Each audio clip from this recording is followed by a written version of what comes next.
Olá, você que gosta, você que ama, você que quer aprender a palavra de Deus. Hoje, mais uma aula para quem está começando agora, o estudo da Bíblia, o estudo da teologia. Aula de hoje, estudando a Bíblia livro por livro. Esta matéria foi feita para ajudar você, que está começando agora a dar os primeiros passos no estudo da Bíblia. Para quem já é nosso aluno e já tem o nosso material didático, pode acompanhar a matéria aí nos módulos. Para quem não é aluno, não precisa ficar triste. No final da aula eu ensino como tornar-se aluno para receber automaticamente o nosso material didático aí no conforto do seu lar. Mas chega de moleza, vamos trabalhar estudando a Bíblia livro por livro. Nós estudamos do primeiro até o sexto capítulo, que nós chamamos período antediluviano. Então, tudo o que aconteceu antes do dilúvio, nós aprendemos estudando 6 capítulos da Bíblia. Apenas 6 capítulos. Com 40 minutos você faz a leitura desses 6 capítulos. Veja que fácil. 40 minutos você aprende tudo o que aconteceu antes do dilúvio. Se perdeu as aulas anteriores, estão aí no playlist, tá? Bem, vamos em frente. Do 7º até o 9º capítulo, período do dilúvio, propriamente dito. Então, Noé fazendo a arca, tudo certinho, e o dilúvio, as pessoas todas morreram afogadas, exceto 8 pessoas. Noé e os seus 3 filhos, a esposa de Noé e as esposas dos seus filhos. 8 pessoas ao todo se salvaram. Todas as demais, todas morreram afogadas. Até eu ensinei na aula anterior. Mas eu acredito num dilúvio global. Eu acredito num dilúvio local. Não importa. O importante é que todas as pessoas, a humanidade inteira, morreu afogada com as águas do dilúvio, exceto 8 pessoas, a família de Noé. Isso que é importante saber. Bom, então do 10º até o 11º capítulo, período do governo humano, que nós vamos estudar hoje.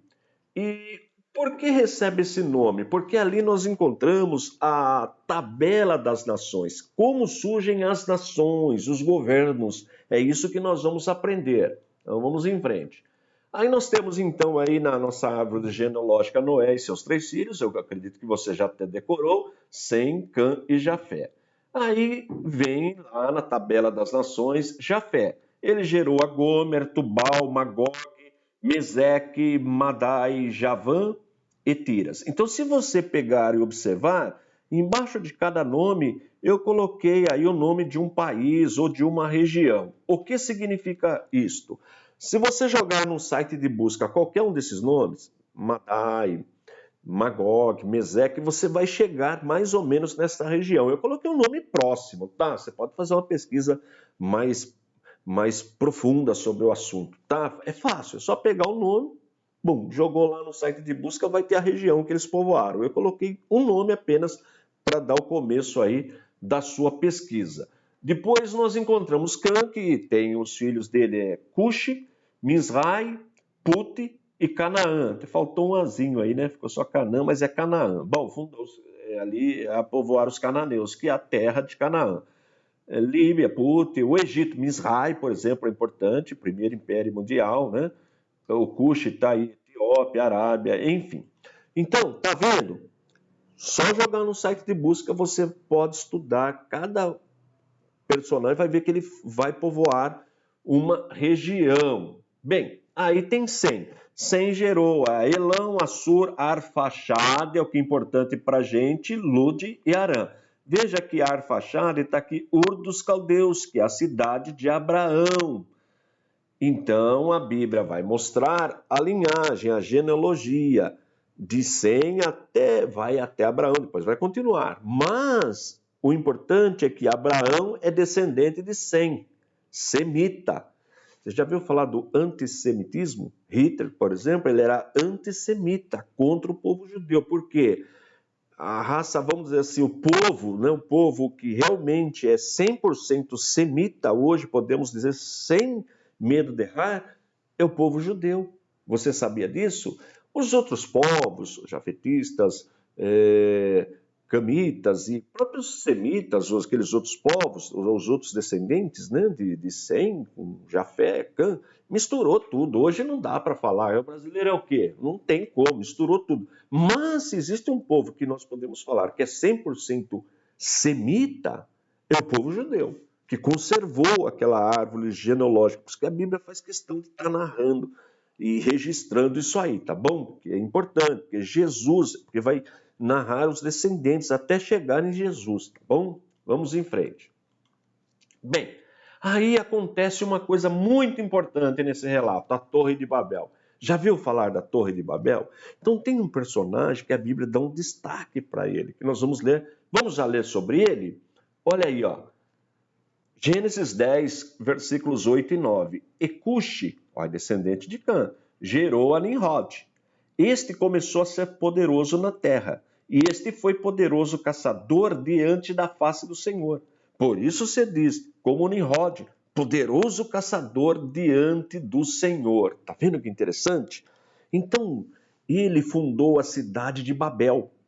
Ele era um empreendedor, fundou a cidade de Babel, 3 cidades circunvizinhas, viajou mais ou menos 400 quilômetros e fundou Nínive, que foi uma das capitais do Império Assírio, e mais 3 cidades circunvizinhas. Então era um homem poderoso.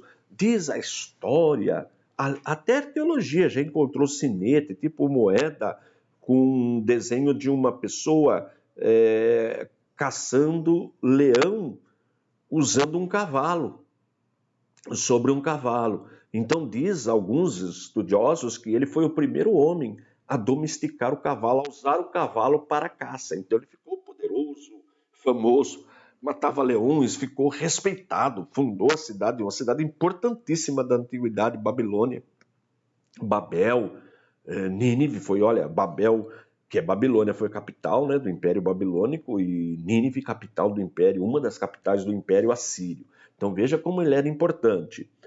E ele também, tudo nos leva a crer que ele foi o grande empreendedor da Torre de Babel. É um homem, ele era revoltado, ele quis criar. Veja bem, Deus pediu para que a humanidade povoasse a terra. Deus não ia mais destruir o mundo. Prometeu que não iria mais destruir o mundo com um dilúvio. Mas ele, desobediente, quis fazer um quartel-general, uma torre bem alta, uma rebelião. Por isso que tem a confusão das línguas. Aí sim, ninguém entende mais ninguém, é obrigado a se separar, surgem aquelas nações da tabela. Mas segundo os estudiosos, ele era tão poderoso que ao morrer, depois que ele morreu, o povo o adorava, então fizeram uma imagem dele. Aí fizeram uma imagem de escultura dele e passaram a adorar essa imagem. Aí que surge a idolatria, o paganismo. Tem origem ali naquela região. Agora, veja que interessante. Como que nós podemos afirmar isto? Veja o que diz esse texto aqui, né, que é o surgimento da idolatria. Josué, capítulo 24, verso 2. Então Josué disse a todo o povo, assim diz o Senhor, Deus de Israel. Além do rio, habitaram antigamente vossos pais, Tera, pai de Abraão e de Naor, e serviram a outros deuses. Então vejam, os pais de Abraão eram idólatras, serviam aos outros deuses. Agora vamos pensar, se antes do dilúvio nós não encontramos idolatria, qual foi o pecado do povo antediluviano que Deus resolveu destruir aquele povo? A mistura, a corrupção. Os que temiam a Deus se misturaram com os que não temiam a Deus, ou seja, a linhagem setista se misturou com a linhagem cainita, com os descendentes de Caim. E esta mistura deu uma confusão que as pessoas ficaram violentas. O texto diz isso aí. Mas nós não encontramos idolatria. Agora, o Nimrod, ele é mais ou menos 100 anos depois do dilúvio, segundo a cronologia bíblica, mais ou menos 100 anos. Do dilúvio até Abraão, nós temos mais ou menos 400 anos. Então, 100 anos após o dilúvio, olha aí o surgimento do pior pecado da humanidade, que é a idolatria. E por que eu digo isso? Que o pecado da idolatria é o pior pecado da humanidade. Pior do que a prostituição. E olha que a prostituição é um pecado terrível, tá? Mas por que é pior que a prostituição?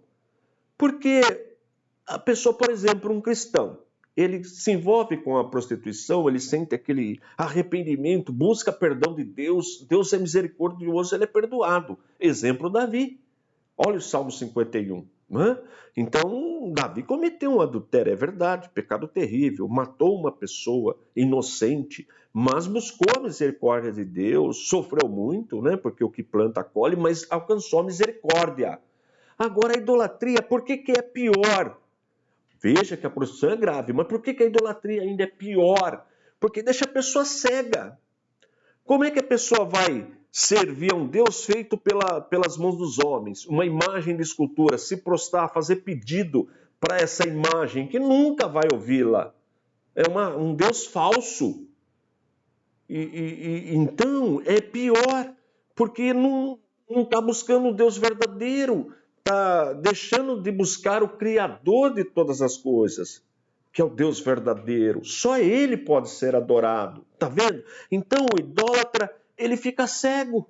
Veja o que aconteceu com Salomão, que se envolveu com cultos idólatras, que até sacrificavam crianças nestes cultos. E Salomão, com toda a sabedoria, no final da vida se envolve com esse tipo de culto. Olha que coisa terrível. E nós não vemos o arrependimento dele, não localizamos. É uma coisa muito profunda essa daí. Né? Então veja, por isso que a idolatria é ainda pior que a prostituição, embora a prostituição seja um pecado gravíssimo, tá bom? Agora nós podemos concluir deste assunto que a idolatria surge depois do dilúvio e antes de Abraão. Porque se os pais de Abraão, eram idólatras, ela só pode ter surgido antes. Como nós não a encontramos antes do dilúvio, ela tem que ser surgido depois. E nós encontramos esse personagem Nimrod, e todo o paganismo, toda a história fala disso, que ele passou a ser adorado após a sua morte, fizeram uma imagem dele. Então a idolatria, com certeza, nasceu na Babilônia. Com certeza, né? Os deuses do paganismo. E aí vem uma frase de efeito muito forte, mas eu vou falar, eu sou obrigado dentro do ensino. Posso dizer com certeza que toda religião que leva os seus adeptos, a se prostrarem diante de uma imagem de escultura, tem como fundador Nimrod, ou a Babilônia. Surgiu antes de Abraão e depois do dilúvio. Podemos afirmar isto. Olha que forte. Toda religião, toda que leva os seus adeptos a se prostrarem diante de uma imagem de escultura, nasceu na Babilônia. Tá? E tem o patrono aí, o fundador, Nimrod. Né? Depois da morte dele, ele era tão adorado e temido que fizeram uma imagem dele. Ali nasce a idolatria. E por quê? Porque nós sabemos que os pais de Abraão, como relatou Josué, eram idólatras, serviam a outros deuses. E antes do dilúvio nós não encontramos essa prática. Então ela nasce ali. E a história colabora com isso, tá bom? Guardou? Profunda a aula de hoje? Então, o surgimento da idolatria se dá neste período, depois do dilúvio e antes da chamada de Abraão. Na próxima aula, nós vamos estudar do 12º até o 50º capítulo, que é o período patriarcal. Abraão, Isaac, Jacó, José, toda a família patriarcal, eles indo habitar no Egito devido à fome, a convite de José. É muito linda essa narrativa. Então, do 12 até os 50. Porque termina o livro de Gênesis, o primeiro livro da Bíblia, tem 50 capítulos. Depois nós temos início ao livro do Êxodo. Vale a pena estudar. Olha, eu vou deixar aí na descrição o link do canal, o link do site, o www.icp.com.br. Lá tem muito material para você, sem custo algum, todo dia ele é alimentado. E o meu e-mail, tá? Vou deixar o meu e-mail também, se você quiser algum slide, algum detalhe, alguma matéria, eu envio para você sem custo algum. Se você quiser uma matéria para, vamos chamar assim, degustação, essa matéria. Eu envio para você sem custo algum, para você conhecer o nosso material, tá? O e-mail eu vou deixar aí também, tá? O teologia@scp.com.br. E continue me ajudando. Copie o link do canal, coloque lá no teu WhatsApp, envie para o máximo de pessoas que você puder. Desta forma, você também fará parte do nosso ministério, que tem como objetivo primordial o ensino da poderosa, da gloriosa Palavra de Deus. E se não é ainda assinante, dá um toque aí, não custa nada. Dá um toque aí na inscrição, né? Se inscreva no canal e só dá um toquinho na inscrição e também um toquinho no sininho. Assim, todo dia quando eu subo a aula, você já é avisado. E daqui a pouquinho, aqui deixa eu ver que horas são aqui. Aqui são 16 horas e 52 minutos, né? 16h52 do dia 21/4, terça-feira. Às 8 da noite, daqui a pouquinho, às 8 da noite, teremos 1 hora de aula ao vivo, tratando especificamente das testemunhas de Jeová. Nós amamos as testemunhas de Jeová, eu tenho um amigo testemunha de Jeová. Será no campo das ideias, da comparação, o que ensina as testemunhas de Jeová e o que a Bíblia ensina, só vendo se está de acordo ou não, tá? Sempre no campo teológico das ideias, nunca pessoal. E eu conto com a sua presença. Se você tem um amigo testemunha de Jeová, já fala para ele, ó, aciona aí, entra nesse canal, manda o link para ele, que vai ter uma aula sobre a sua religião de 1 hora. Aí ele vai comparar se o que eu estou falando tem sentido ou não. Claro que tem sentido. Eu só vou trabalhar, lógico, com provas documentais, tá bom? Bem, estou indo embora. Forte abraço e fique na paz de nosso Senhor e Salvador Jesus Cristo.